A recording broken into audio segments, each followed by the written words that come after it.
Yama munyina chi mmako abademba Owia Kaseɛ mfonyisu Kumasi Stadium amekoma ope na yewo ebrazo se ene oforisi obosome ne de toso mienu fi champion mienu aduonu nsia ne bosome ena mu Kaseɛ dada ho ne bumfumpa na edefa Kaseɛ mfonyisu na sate adapen was 105.9 precise FM. So www.owiatv.com sanso and tune in so okwa wonsa beka Owia TV, Owia YouTube and afi TikTok so ehonyina yensa ewon ma wonsa ebeka no ahwe bi intentem so a ensme de baba sommo ene anope de edi mu akotin eni animu no ebini Ghana mampanyi John Dramani mama akase enwumesua ye na enso bra so se ye bɔ modern na ye de nsa no dwuma nso ehyem kinapa na ebo ama ne makonkan Oswafo hwe oman Ghana ngumesua ensam so de atodwa se asoye hwe oman Ghana sikasam so ama akwanya se afedi ombetumi afa akyerkyerefo Ebrekro na me no Kaseɛ Ghana abanye ene eye MPA atokese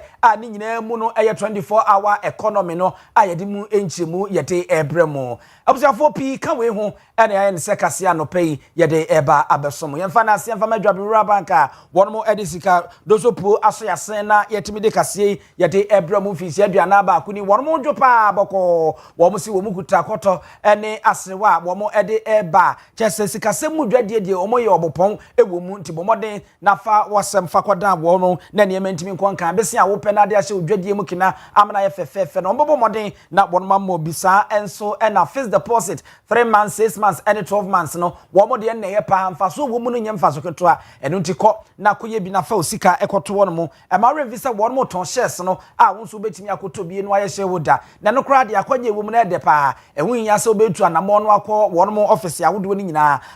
*389*984# na face di so je no so na to Forbes e wo dem office ni ba bia wo nam bia sanso na betimi afre bank no e wo 0242 387498 0242387498 na no modi nkita ho bia opese wo no mudi efesikasem ho midi ene abusia pani owusu aduomi afei Kaseɛ no enchemu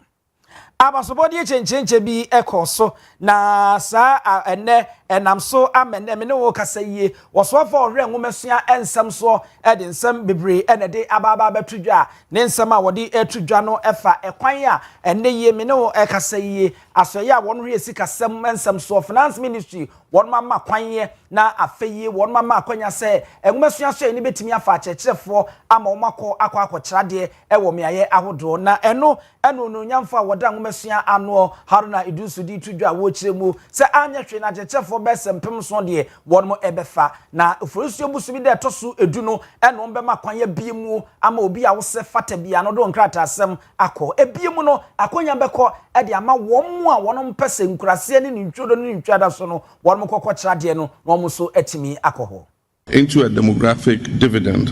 through jobs, skills, enterprise and innovation. This is not rhetoric, it is policy in action. At the center of our economic transformation is the 24-hour economy initiative, a structural reform designed to expand productivity, extend working hours across sectors, and unlock jobs at scale. This policy is specific. Happy to note and announce that the Ministry of Education has received clearance and approval from the Ministry of Finance for the recruitment of teachers across the country. We will be recruiting at least 7,000 teachers. 7,000 teachers across the country. We want the process to be open, transparent, and competitive. Therefore, graduates from the 2023, 2024, 2025 cohort may apply for placement to be teachers across the country. Priority will be given to those who are ready and willing to serve in those deprived and served areas like Sambuli in the northern region or Dambai in the Oti region and other areas that we have noted there are significant gaps and deficits ane no nanka wo kwotro BC nsore na wodi kan efa school ahodo a opese wie na akonto aso a wobekomu nanso ne wosensa cheye na ba sade no kwasem ne ya na wose emwa nso wa kwotro kra no unim ne ewu konya nso akofa category A anase B ana school C school eno emwa ntie ne no won mutro wie na nsore no mu aye ba abontena osuani bia no won ye nafu amako nso na wotwe baako wobehwe ma wunya aye so na wode apesuku a ofise betimi afa wa significant improvement to the process, and Director General GES, you are accordingly directed, is that students are to begin the process of making a determination of school choice, but that process is not to be completed until the results are finally announced and determined. So in the past, you had a situation where students determine and choose schools without knowing their aggregate level, and that affected the placement system. This time, we will give a mandatory period of 1 week after the results have been declared for students to confirm on the basis of their performance in the BECA what their first choices are. Government also recognizes that alumni play a significant role today in the survival and transformation of many of our schools across the country. Kana abasbodie bi ekoso a wonmo atundin se gold award and special honors presentation ceremony eno no aman ahodo mu mpanyimfo wonmo eda no abonmo edi dwumadi na Ghana mampanyi John Dramani mama won na no ye nipa sonko okoye ho kasaye ewo ase ewo no wode nsem bebre no de atodwa na ne nsem a wo kasa no wo chem se no kwasem ni ehumesua ye pa se ye besua ade wo nenso ebraso se wo se ye meyani ekokwan ye befa so na ensane dwuma nso ye betimi akoni ye pa abasobodie wurese de ne ho nsem sitie na asentira wo mode to so kwan ye befa so ye bebo ye ho so na afi ya hyenkrofo nkwan ye no motimi akwa wo monim na ye daache yetimi ahyehye ne yachechi ne ye wo akwanya wodo a ye benya wo abrabo a ye bomu mu eno ena Ghana mampanyi John Dramani mama wode nsem sei into a demographic dividend through job skills, enterprise and innovation. This is not rhetoric, it is policy in action. At the center of our economic transformation is the 24-hour economy initiative, a structural reform designed to expand productivity, extend working hours across sectors, and unlock jobs at scale. This policy is specific, not abstract. It mainly targets our young people. To facilitate this transformation, we are deploying key flagship initiatives, the first being the Ejuma program, supporting more than 10,000 young people to establish businesses each year with financing, mentorship, and market access. The next is the National Apprenticeship Program, providing free technical training, certification, and startup kits, helping young people transition from apprenticeship to entrepreneurship. The third is the 1 Million Coders Initiative, positioning Ghana as a center for digital talent, equipping young people with globally competitive technical skills. The fourth is the no academic fee policy, ensuring that financial barrier does not prevent first-year students from accessing higher education. First year besumi no mu fin champion bienu ne aduonu ba kwa bandada na dan kwa kufuato ehye edan bia se na wonu mu sia edan ne de Ghana Awards House so ni nyina abotan titino se beboa no mo de atete mabunu abbo mabunu wonu machi dom ewo hono mu nanso besinde no wonu mu nwie enna Ghana mampanyi John Dramani mama dwumadi ase wode tudwa no wo chem se na hofamma ewo dwumadi ate se ne wosoro eno ntinde wahye se ene Ghana sikafufuro yi opepim enum 5 million Ghana cedis ye panyimfo nhwe na sa edan no wonu nko na wonu nko wie ne eyade a atimi aboa na atete nkrofo bebre ewo hono. When Mr. Sintima Bwaji led his team to my office, I haven't forgotten. Indeed, I've instructed the GET Fund to provide us with the funding to complete the project. This award house will be a lasting symbol of this legacy and our investment in the future of our young people. To our gold awardees and special honorees, you have distinguished yourselves. You have demonstrated discipline, resilience, and purpose, and I congratulate you. But today is not the end, it is the beginning. You now carry a responsibility, 1, to lead with integrity, 2, to serve with humility, 3, to innovate with courage, and 4, to build not just careers, but build your communities. Ghana Mampani John Dramani Mamani and himself Bay, one money swadding woman share back one bubu Japan no edwuma baako ye mani pa be se basa na etimi enyem akwakoye mu adwuma na wom kan se 24-hour economy no na ene yie menemo ekase wom abomoden ama National Petroleum Authority NPA wom ne wom apam ni nyina ye kwan ya wom befa so ne enim wom dwumadi a wom di Ghana ha no wom betimi atra wom akwaba mu na aboa ama 24-hour economy ani so ade hu etimi abamu ama eba fam mu abre bia obi pe bia no obetimi enya bie na wodi edi dwuma ewo honomo eno nso owura wogina mu Augustus Gusi Tano a wo ye 24-hour economy and accelerated export development no panyi no wono nso echinsem mu sei. Our program is about economic transformation. We are developing agro-processing capacity so that our farmers can be assured of a market for their products from local producers of finished goods, fully integrated into a resilient and vibrant agri-value chain. We are supporting manufacturers to expand production. We're building logistic corridors that move goods efficiently from farm to factory to market. Every one of those efforts depends on a supply chain that works around the clock. The program is not only asking operators to stay open longer. We are building the enterprise and industrial capacity that will create growing demand for these services. As agro-processing zones come online, as manufacturing expands, as logistics corridors intensify, the demand for round-the-clock fuel will grow with them. Buying food for about 24-hour economy one or 10 kasenie na de wo so se de fra ba no so bobo modern na fe bambo ene ho nsem nyina no omode aso no wono panyina wono na woda NPA National Petroleum Authority Chief Executive Owia Godwin Edogita Makro no so de atodwa se apami hihye ni nyina no se ombebo modern na enema pa etimi aba no omodi wo mo hihye so kama standing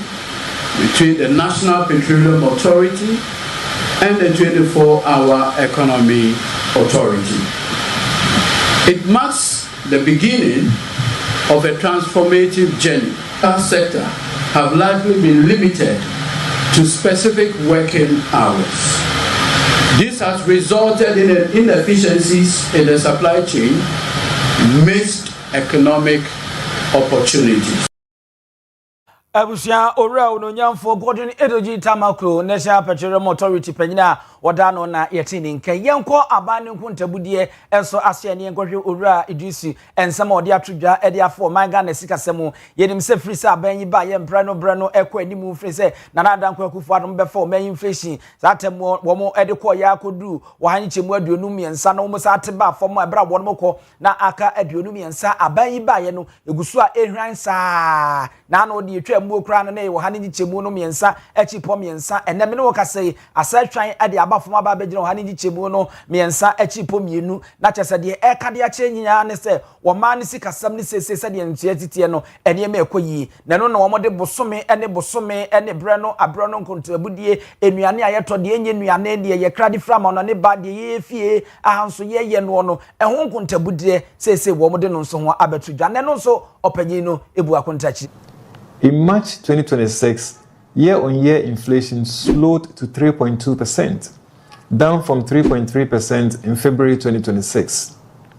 This means, on average, prices are 3.2% higher in March 2026 than they were in March 2025. On a month-on-month basis, prices increased by 0.1% between February and March 2026. This marks the 15th consecutive decline in inflation and the lowest rate recorded since the rebasing of the CPI in 2021. Compared to 22.4% in March last year,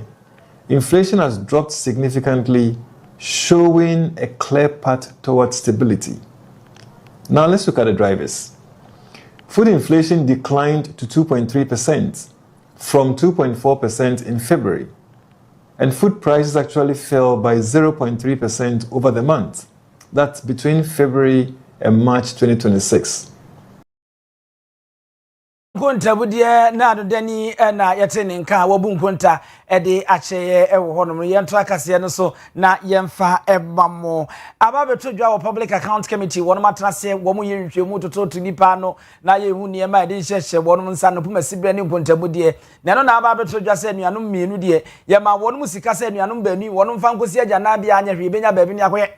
na eno ene neye sika no a eni ho ejana bia no nso eni ho na nko mu si no kumase ne tamaria na bra public account committee etna se no na woso afọhwe nkronkitua mu ne mpatamu amamu sa enso na ahenie ene som hodo ensem so ononyamfo Ahmed Ibrahim edi tudwa se anamopia wo se wono fa no obutu no mu yenhwemu mapa e wo sa nkrata asem efa we hu no ene ayehwebuada wo mo koye ayehu ene ekura de se wo mo nko no mo nkore buroni kuku a wachechira friends archives enum na ya na tetene ma ne akura de eguo no yenko biem no da ade ekura ni vinjadu ede ne ekonu okuku yimu enya de ebefa enuanum ba nu asese wo mo akwakire wo mo ne to nsade afrom se ne wono mmra no mo amedi na puwie no mmekire wo no nsamuo no ene ohwe wo du di atre for so kan na de ya ne se woda so ye adwuma wa ba mu Ministry of Defense ye honu oguo a wo bo adwuma wadre sa enso na Bridget Bright oduro kwatenye wono nso Director of Finance Ministry of Trade and Agri Businesses wono nso ewo no na park na se no yenko TB. To invite the minister and the current people out there, and wherever the documents are, they will have to come with them. You pay somebody mobilization to go and work. The person doesn't do it, takes the money. Then you come back, you want to abrogate this contract and repackage it and give it to somebody. Now, what I don't understand is the Ministry of Local Government, you were making payments for contracts that you don't have the contracts. You don't have the documents. Anyway, when all of you come, we'll do it live. Also invite the minister and the current people out there. Public Account Committee asia ne eda so ayegina no ene me ne wo kasa yie no eno so asia na babetodwa se ene yi me ne wo kasa Director of Finance ye panyi kwanchefo ye hwe ye kwan so ene akwantimponsam so kopi wodomo a ene ababetodwa se wonom so sikabotene Ghana ye sikai opepepem yensa meka opepepem anaisa meka 3 billion ene makom yensa no wonom atimi aye ho adwuma adane ede ama womo wo so mo ye adwuma na so besi ne yi eno so ye no puma sibre ewo ehonomo na eno so nchiremu no sei ene kokosi. In answering this question, I have wished that the Ministry of Finance were here because we were asked to present a list of arrears in the ministry and in our books, which we submitted to the Ministry of Finance. Thereafter, we were told that they needed to be validated by external auditors. We gave them audience. It was then that we realized that the Ministry of Finance were paying contractors on our behalf without our knowledge. And that is basically the basis for these claims. So at the meetings with the auditors and the Ministry of Finance, we had made the point that we reject the nomenclature used as eno so nsam eno no ewo hono yemepiemu ewo MPP amanyuko no mabunu ekuo bi a wono wasantema wono so ayensanchofo nhyiamu ama woba no dani a wodi wono animu na wono nsantwofo kasae Dr. Keskin Owusu Poku na nisemu nyina na akofa Ghana mampanyi John Dramani mama nanu ensema odi tudwa efa LGBTQ+ ye wonte ase ma na mema na eno na maka ni se yie na mampanyi ne ka se ene mprempre sa wra eno nhyada nye ade ehia wo man Ghana na enso mo no ye befa afa ya mamre ne amane ne amamre eho ekwan so ene Ghana se de esi ya de ya mamra no de de esi gyinaye wo ho eno na Dr. Keskins mampanyin nsama wo kan ya bra no opposition no no obenya akonwa mu asesa ewo LGBT no no se no kra de de ense dan han because onim se nka betimi asi na emom nyame akandifo asofo adifo ani ntini atwetwura wo memma no wo nsusu jagumu a ne ade a ene wo madane anumum no wo se anu na ehu pa eno nti wo hye wo mo se wo mmra bonten no meka bibi na enye bibi ye very say kana NDC for campaign no mo ye so mo kan no if they meant it actually kasamre we ya ye wo mu no esa nko pass bill ye o come so o me pass bill no crowd without MPP for support eso e Ghana ni na eno a uji tumu na eno a uka bi na eno na wa adwen wo se eye no kre na na do ni pa boni ni a me se wo ora mahama akam ya ti ase se bill no kwa na nkodu Jubilee House eye na do e na eye eti ye be sre eye ye papa no asofofo ye papa no clergyfo ene say ye de ese ekom de esene ane me eti ye be sre ye papa mo for that consistency say nkofo bisa why are you quiet and that is an answer mwana mubetimi ama we Dr. Keskin Owusu Pokumare fi se wote dankraje mu predendenden se ba ne gitamudi ebofote wa santemanteman ma MPP amanyuko to ahene ene asi ahene beto ama no wie no de baton no ede ma meranim ni kinzi bonzu chitwie ana wose an wono so kura so ni abre wono so petrol fa be de akire wo han manya asem keto na wose an we de edika se wose e kapa so re nsam e koso ene nipa fa ho party ho mpenten kwasa ho kwan na nneyie anomuma bana na edise yebisa wono mama se ye hye mra no de mra na kan se sa anyoma no e wo se ubedi o man su bi a wo hye se sa anyoma no ense e man ni mu nipa nti wo ka se ehia a no onye no kwaifo enye asem no kwa no ka che no e ya de ehia yie pa na de enwanwa ne se asofo ni imamsfo any CS civil society organizations a bra na abanda da eye na na dodan kwa kufu ado aban etiso na omo kan yewura John Dramani mama ho e ma ne ko bu nkotodwe mo omo de omo nsa gu ni so e ma ebi no mo ka se omo ko Jubilee as a demonstration na no ene omo nyina no omo din ye no ano oden dodo omo din ye ano oden ene na wo se omo kasa afi na wo se omo kasa efi se omo wo ho kwan se omo betimi de sa amra yi akọ parliament within 1 day under certificate of urgency gold board and am say yes kasemunti omo de 24 hours and room for 3 hours na omo de pass sa bill no e de be ni law and am say yes kasem na se be ma ne be ma de fa ne ho oba no oba de fa ne ho e de nyambra sem say am ya kọ chire ne ma we wo ye school mu mo fra cheke won mo de omo ni enwo nyambra sem a ensem fata e ha ya mane ne amamre no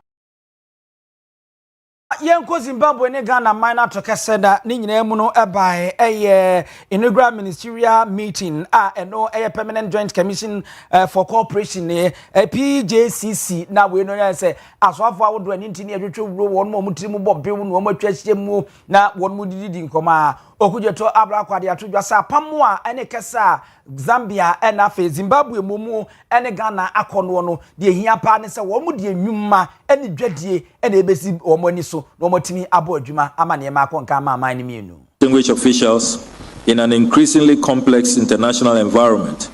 marked by geopolitical uncertainty, economic transformation, and global challenges, the need for stronger cooperation among African countries has never been more evident. It is therefore fitting that Ghana and Zimbabwe are taking decisive steps to strengthen our partnership through the Permanent Joint Commission for Cooperation.